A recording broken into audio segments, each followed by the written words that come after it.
Welcome to episode 537 of the Grit2Greatness Endurance Podcast. We're your hosts, coaches, Rich Soares and Kristin Overton, and we are on a mission to help endurance athletes train smarter, race stronger, and build the grit it takes to achieve greatness.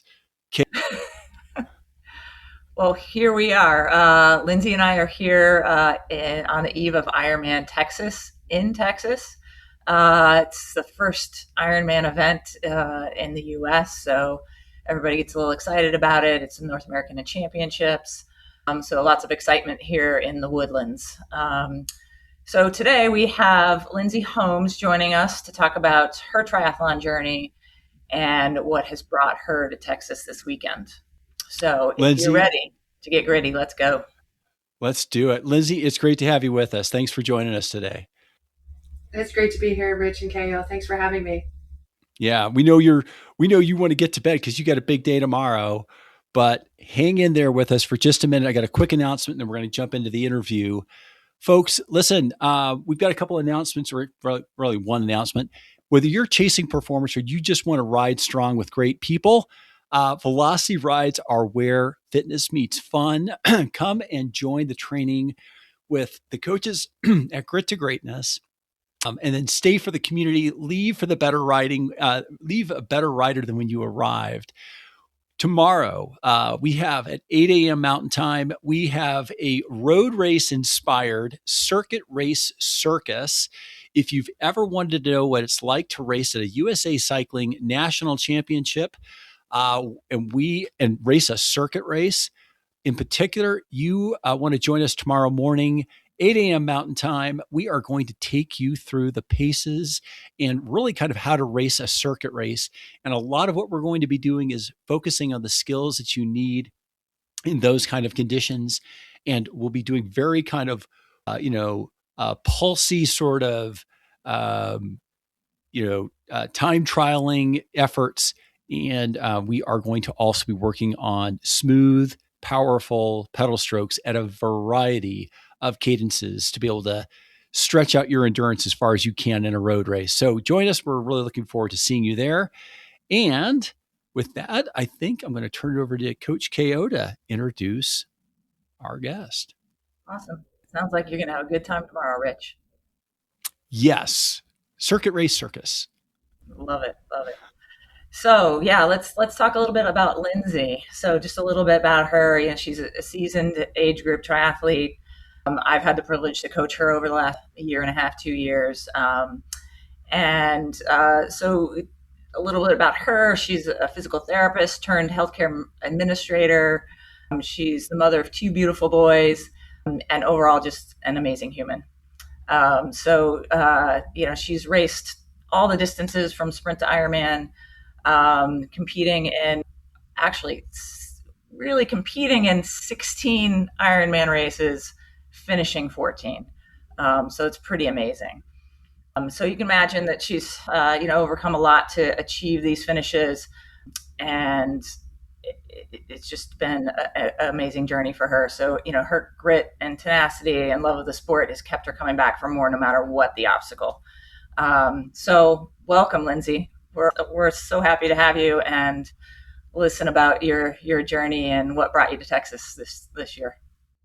Well, thank you so much for having me on the podcast. And so you want me to talk about what brought me to Texas this year?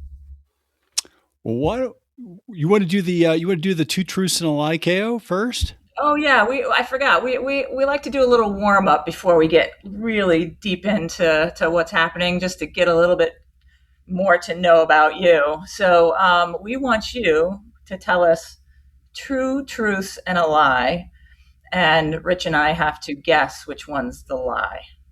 So 3 statements about yourself. Yeah.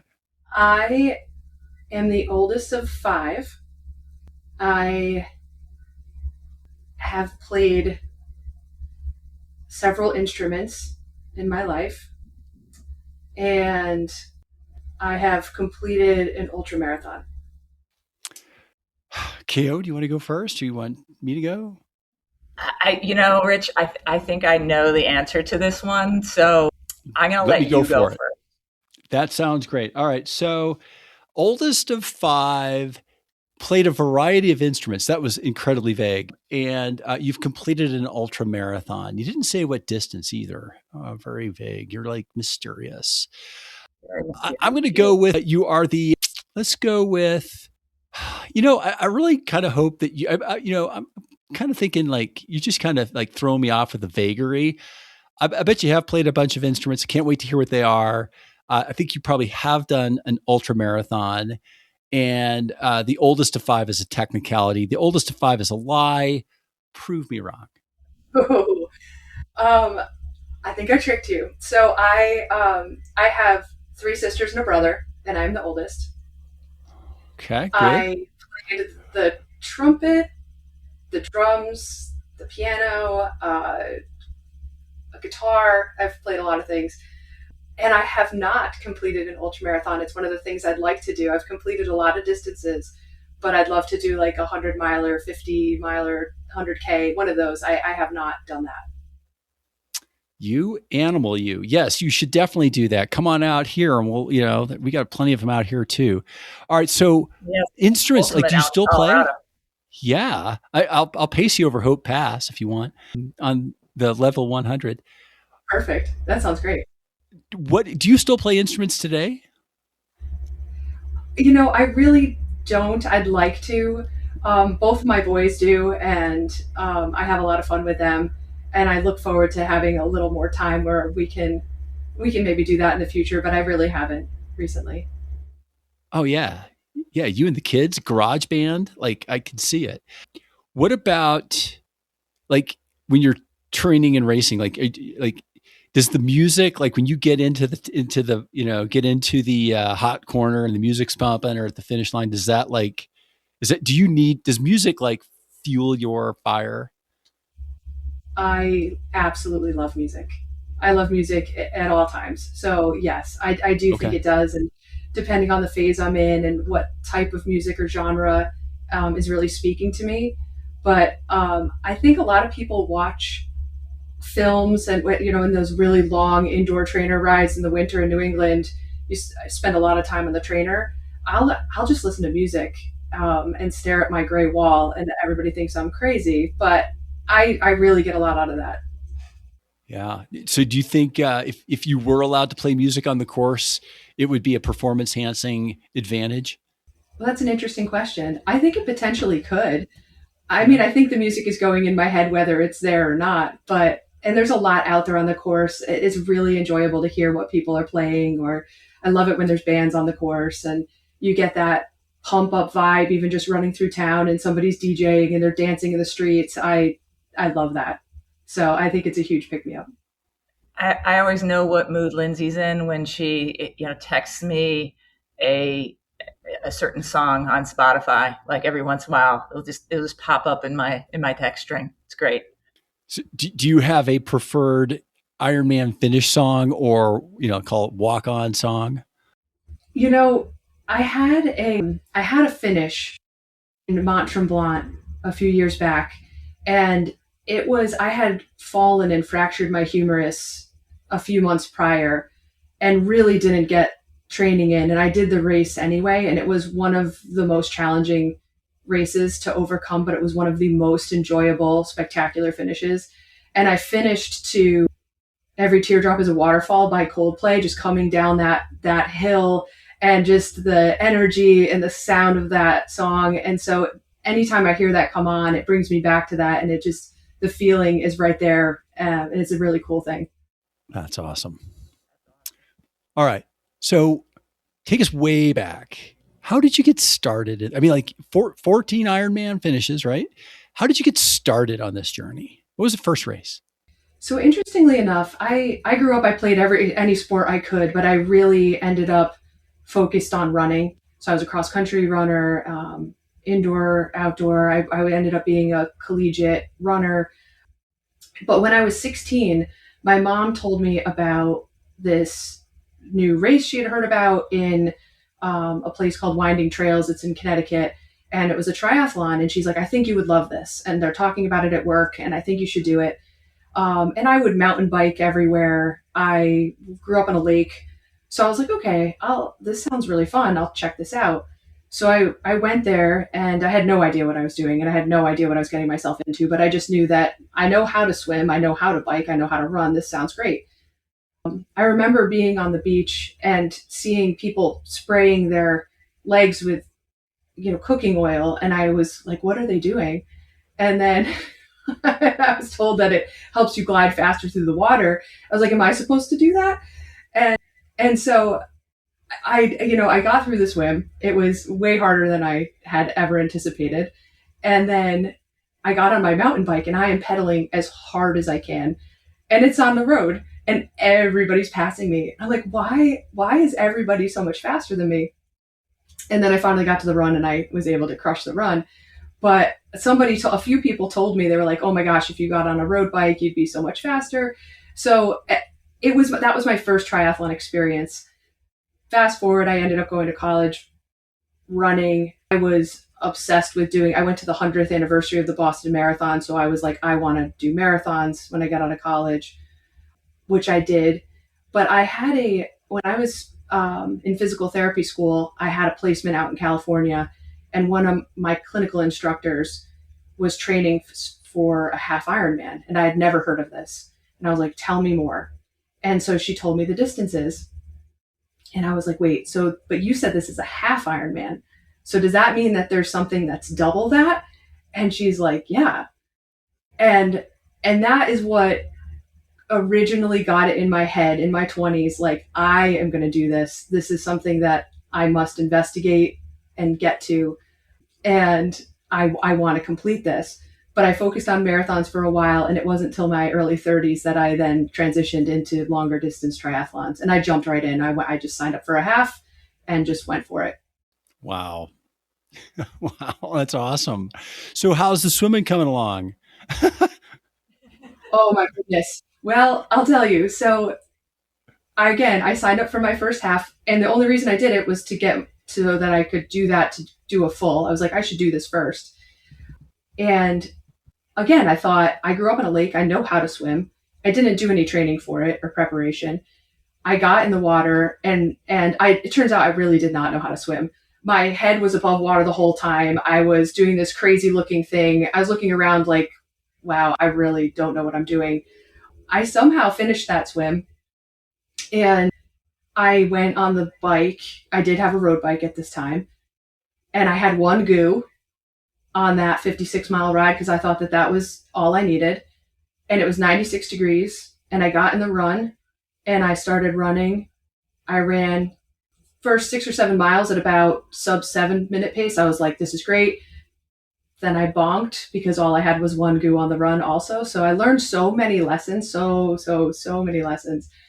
But one of the things you asked me about the swim that came out of that, afterwards I signed up for a swim clinic, started to work on my stroke.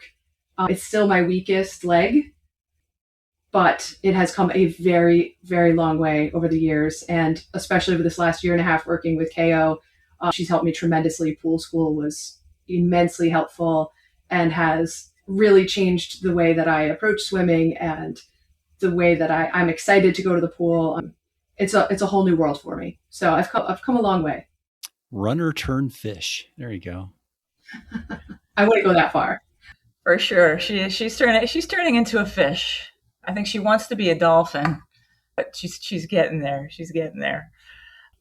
Lindsay, with all this experience that you've had and like just the motivation over the years and, 14, 15, 16 Ironman, what's your biggest motivation now? I love this sport so incredibly much. It's changed a lot over the years. I mean, I wanted to first see that I could do it and complete and cross that finish line. And then then after that, it's like, I could do that better and I could do this better. And then I wanted to go to Kona and I had the opportunity to race there, which was just truly incredible. I think that I really, really enjoy the sport. I'm a lifelong learner in all aspects of my life. And I would say that this is no different than that. I learn something every day of training, certainly through racing experiences.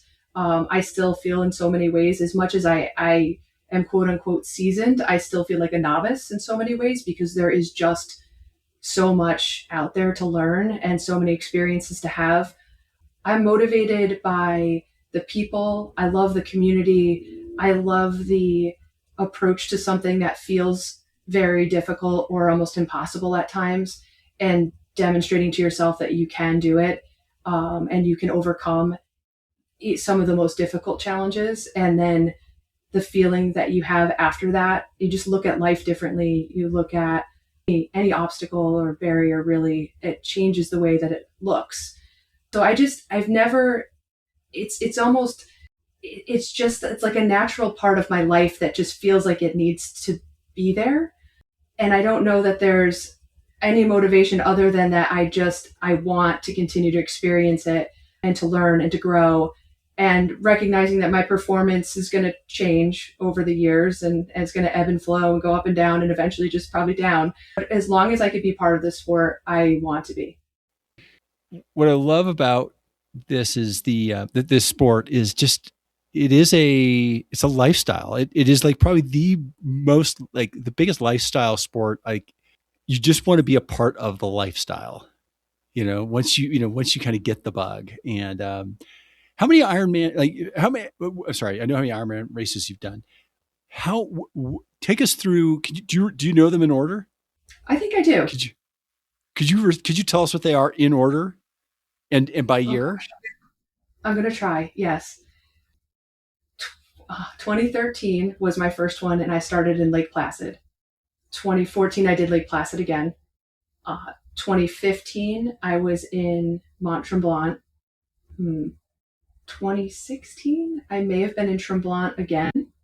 2017, I went to New Zealand. I think 2018, I was in Placid. Oh gosh, I might be going off. That's right. Now. That's all right. I know that in recent. I did Louisville somewhere in there. I did Louisville in 16. Okay. Then Kona. I did Kona, came in 23 and 25. Okay. All right. Wow. I qualified for the first Kona through Tremblant and the second one through Placid. And then I qualified for Nice at Placid also in 24. So I did back-to-back that year also. Wow. So you probably... Starting line go ahead. Texas. I'm sorry. I was on the starting. I did not finish Texas last year. Yeah. So, okay. And I did not finish Nice. Those are my two DNFs. Okay. And I'm probably forgetting something in there. I've done, I think, Lake Placid 5 or 6 times, and I did Tremblant 5 times, and then some other ones in there. You've done some of these races as many times as I've done Ironman. That's awesome. So, it's incredible. You probably first was 2013. Did you do a mass start in 2013, or when was the last mass start you did? I don't know that it was a mass start in 2013. Oh, okay. That was my last mass start in Arizona. After that, they all went to sort of the metered start. I feel like it rolled. Yeah. Yeah, it was like right between that 2012, 2013, because I did Placid in 12, and it was the mass start still. Yeah. Okay. So, yeah. Well, incredible journey. So all of those Ironman races, what brings you to Texas? Like, what was the attraction? Well, interesting story. So I qualified for Nice, and I went to Nice, and I was there, and I started the race, and I was in the swim, and I started to have some breathing challenges, and I was really struggling. I thought I was having an asthma attack. I do have asthma. That's what it felt like. And so I waved somebody down, asked if they had an inhaler. Of course, they don't have an inhaler. And I tried to keep swimming, but ultimately I was really struggling and needed to exit the water. And my O2 sat was extremely low. I needed medical attention. I had really sick like a couple days before, and I don't know if it was flu. I don't know what I had, but something respiratory. And so I was like, I'm going to do this. I'm here all the way here. I'm going to start this race. It's not going to be my best race. it turns out that it just didn't turn into a race at all. But after that, I was pretty devastated. It was really upsetting for me. And so I just started to look at any race. I wanted to jump into a race immediately. I was like, should I go to Arizona? Should I go to Florida? I need to make up for this situation. And so I decided to slow down and just settle in and identified the soonest. I didn't want to wait all the way till Lake Placid the following July. So I targeted Texas. And the week after I got back from France, I reached out to KO, and then she became my coach, told her what had happened, told her I wanted to train and focus on getting ready for Texas. This was for 2025. And so that's what brought me to Texas last year. I got to Texas. The same situation happened with me in the water. And it was like, but I wasn't sick that time, so I couldn't blame it on being ill. So I didn't know what was going on. So I went to, a group of physicians just to make sure everything was okay. Ultimately identified I have some allergies that probably needed some attention, that were maybe I was having a little bit of an allergic reaction. And so I subsequently successfully completed Placid last year, qualified for Kona, went and competed in Kona. So I had a successful year after those kind of 2 back-to-back DNFs. And as the year was wrapping up and I finished in Marbella, I went to Marbella as well. I had a very fun year. Texas started, it was back in my brain. And I was like, I need to go and finish what I started. And I qualified for Nice in 26 also. So I was like, I could have a redemption tour in 2026, kick it off with Texas, finish what I started, and then in the fall get back to Nice and conquer that course, only a half this time, but have that opportunity to go back to the places where these situations occurred. And honestly, I see them as, while they were really challenging to go through and it was really upsetting, I learned so much, and it kicked off this journey with Coach KO and meeting so many of, other triathletes and team members. Major thing, because it really kind of set me on this path where I've been focused in a different way and working toward a goal with a different kind of approach and consistency than I had been prior to that. So as much as it was difficult, it also was a door opening for me that I would never want to not walk through. Yeah. What would if you were going to give this race a label, what this means to you and what's motivating you to go back there, and in the context of personal growth is what I'm hearing. Is it courage? Is it redemption? Is it, what is it for you? I think that it's knowing that I have it's knowing that I can do this and showing myself that I can, and demonstrating that I can. There's some fear too that goes along with entering into a body of water that I had a medical event in, and I want to overcome that, and I want to go through that and be comfortable and know that I'm capable. And it wasn't sitting with me to never come back. And I think Texas seems like an amazing race, and I also want to experience the entire course, and I want to experience what it's like, and I want to get out there and see what Hippie Hollow is all about. I've heard a lot about it. People talk about it. It sounds like a lot of fun. And also I love the idea of an early season race, but it's a lot of things for me. I think it's just all part of the journey, and it's something that I set out to do, and I just wasn't content walking away from. Yeah.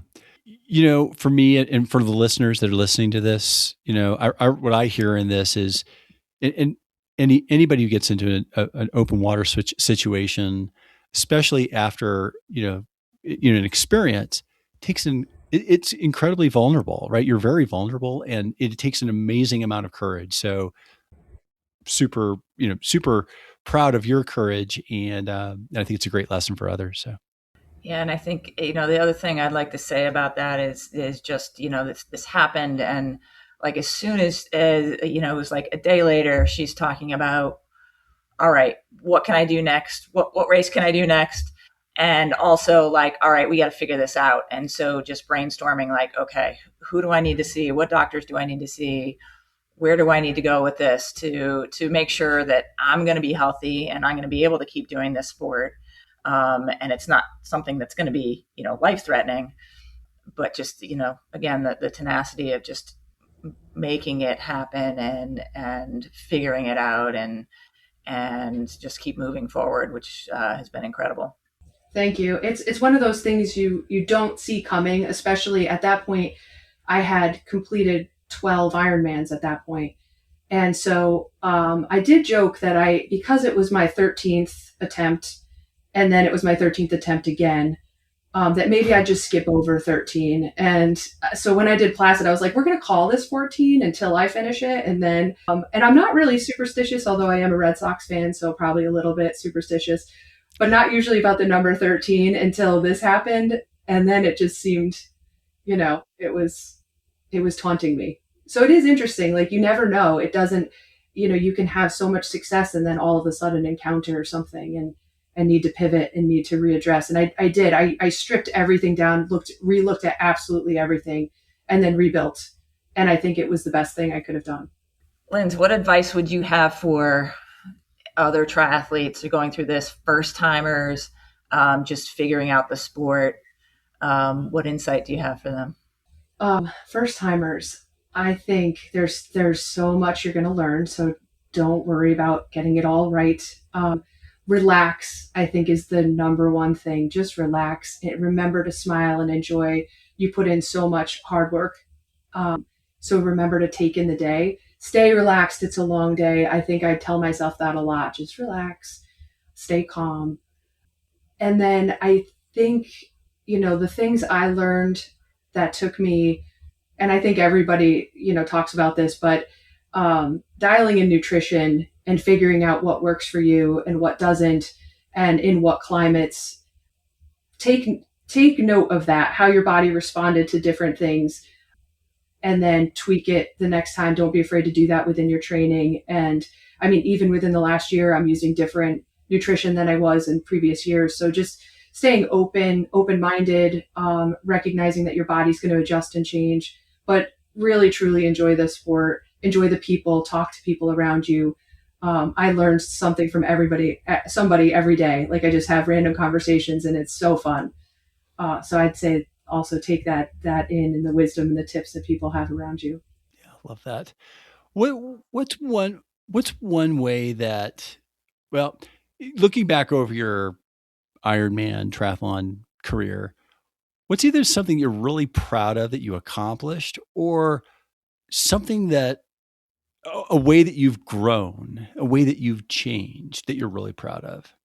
I think that the sport has changed me tremendously. And I think that that's a beautiful thing that I love to embrace. And I still think it's changing me. And I always knew that I was a person that liked to go further. I was just, even in high school, the girls raced 4K and the boys raced 5K. The further I went, the better I felt. And that's true to this day. So I think allowing the sport to kind of test boundaries that I might think exist, and when you push them, realize that maybe they're just in your head, they're not really there. And I think that's just, like I had said earlier, I feel like that's a really good reminder across all aspects of life, that sometimes I think we put these belief systems or barriers in front of ourselves that aren't necessarily real. So when you push through them and you see that you're actually capable of much more, or you do something and you tempered your approach to it and then realize afterwards you had a lot left in the tank and you really could have given more. I think that slowly changes you and your perspectives on what you are capable of, what those around you are capable of.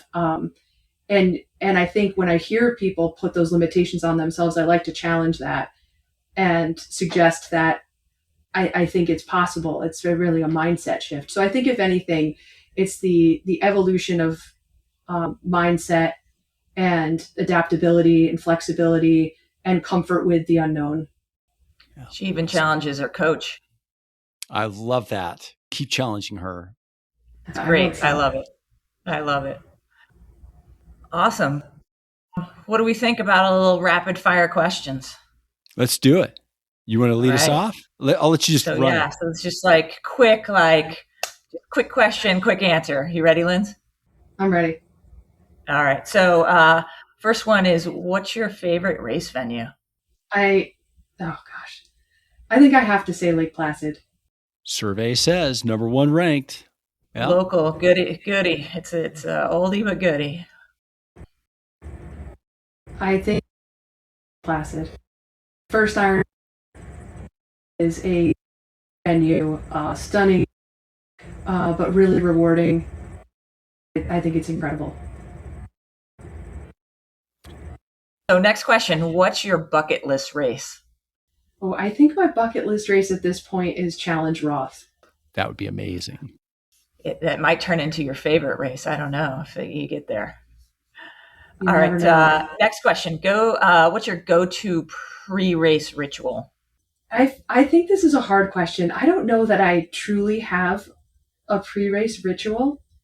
I do enjoy listening to music the morning of the race and kind of getting into the zone and experiencing the vibe of transition and people around me and getting to the starting line with everyone and just all of that nervous energy, chatter, the music that they're playing, the announcers. I think it's just really just getting into it is one of my favorite pre-race moments. Get into your zone. I love it. Next one, favorite sign you've seen on a course?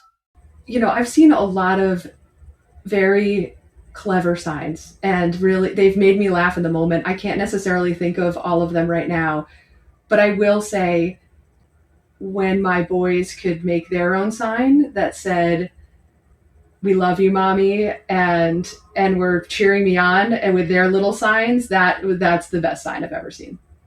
There you go. I absolutely love that. All right, last one.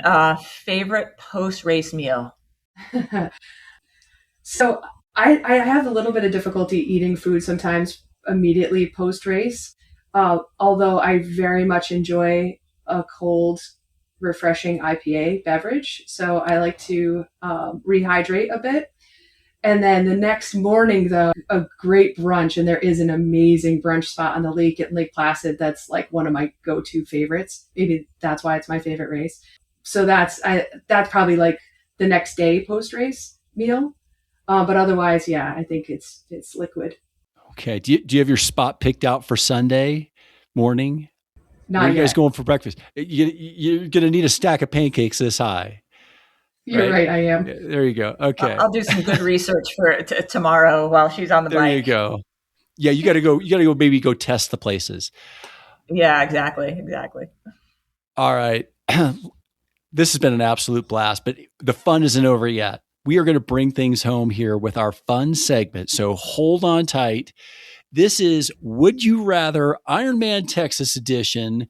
So, folks, it is time to head deep into the heart of Texas. You've trained, you've sacrificed, you've visualized the finish line, but now we're throwing you the real test. This is Would You Rather, and we're going to be talking about heat, humidity, chaos, and questionable life choices. So I've got 1, 2, 3, 4, 5 of these, and I'm going to give you a choice, and you each have to pick your choice, okay? But the way that we are going to do this, we are going to be starting with Lindsay first and then KO second. All right. So Lindsay, would you rather get caught in the washing machine for the first 500 meters of the swim or have your goggles kicked off mid-pack and have to stop and fix them? Oh, but I can still keep the goggles? Sure. I would have my goggles get kicked off and I stop and fix them. KO? Oh, this is a tough one for me. I feel like I just want to fight everybody off the first 500 meters and then take it home. What is it? Fly like a butterfly, sting like a bee, Yeah, there you go. All right. Question number 2. Would you rather face a relentless headwind on the back half of the bike or have a perfect conditions but drop your chain 3 times? Perfect conditions, drop my chain 3 times. KO? I'm with Lindsay on this one. Like I can fix Totally. a chain like nobody's business, and the headwind just is not good. I can cross shift and get my chain back on. All right. Yeah, Exactly. Number 3, would you rather race in full Texas sun with no cloud cover or deal with sky high humidity that makes every breath feel heavy? Oh gosh. Is there a third choice? Nope. I don't make the rules. I just enforce them. All right. I'm going to go with the humidity, but assuming that there is not there's cloud cover. Okay. You got it. All right. Gail? I think I'm going there too. It's just when the sun is just beating down on you, you feel like you're just in the oven. Humidity's not great either, but I don't know. That's a tough choice, but I think I'm going humidity. I'll tell you what, if you've ever done Boulder 70.3, there's like 3 trees on the entire course. That's it. Otherwise you are just in the hot baking sun. And I don't care what, it doesn't really matter, but the first day over 90 of June of the year is always going to be Boulder 70.3. It just, for some reason, you can tell the weather by it. All right. So here we go. Let's go with number 4. Would you rather hit a mental low at mile 8 on the run or have it smack you at mile 20? A mental low at mile 8 on the run or have it smack you, I guess, like really hit you hard at mile 20? I think if it's a mental low that's smacking me at 20, I think I'm going to take that and be able to talk myself through it and recognize that is a very natural low point in the race. It can be. There's 20 miles behind me, only 10K to go. So I think having a low with 6 miles to go is totally different than having it with 18. KO. Yeah, I think I'm going to have it smack me at 20 because I know that I only have 6 miles to go. So like, all right, it's hitting me, but I'm almost there. Yeah. If I'm getting mentally low with 18 miles to go, whoo, man. All right. Would you rather, final one, would you rather PR your race but look absolutely wrecked in every photo or look like a total pro all day in every photo but miss your goal time? 100% PR and look like crap. I will take that. I'll take that PR. I don't care about the photos. I could tell the story, what those photos mean. Yeah, PR all day. Right on. KO? 100% PR. Like, you know what? You earned the way you look by PRing that race. So that's right. You betcha. Just nastiest hair and face and caked on salt. And yeah, it's all good. All right. Folks, that is IRONMAN Texas, Grit2Greatness style. No matter what you picked, one thing is guaranteed: this race is going to ask you some hard questions. The real question is, how are you going to answer them? Let's get gritty, all right? Hey, let's also give a shout out to our show sponsor, Vespa Endurance. Vespa Power Endurance helps you tap into steady, clean energy so you can stay strong, focused, and in the zone longer. Vespa is not fuel, but a metabolic catalyst that shifts your body to use more fat and less sugar as your fuel source. Vespa comes in these really cool little pouches. It's very kind of liquidy. You just kind of screw off a top and just take that about a half an hour before your race, and your metabolic efficiency in burning fat is going to last for about 2.5 hours. It's amazing stuff. Less sugar, higher performance, faster recovery. Use the discount code G2G Vespa 15, or there's a link right here in the show notes that will automatically apply it for you. Check it out. It's really awesome stuff.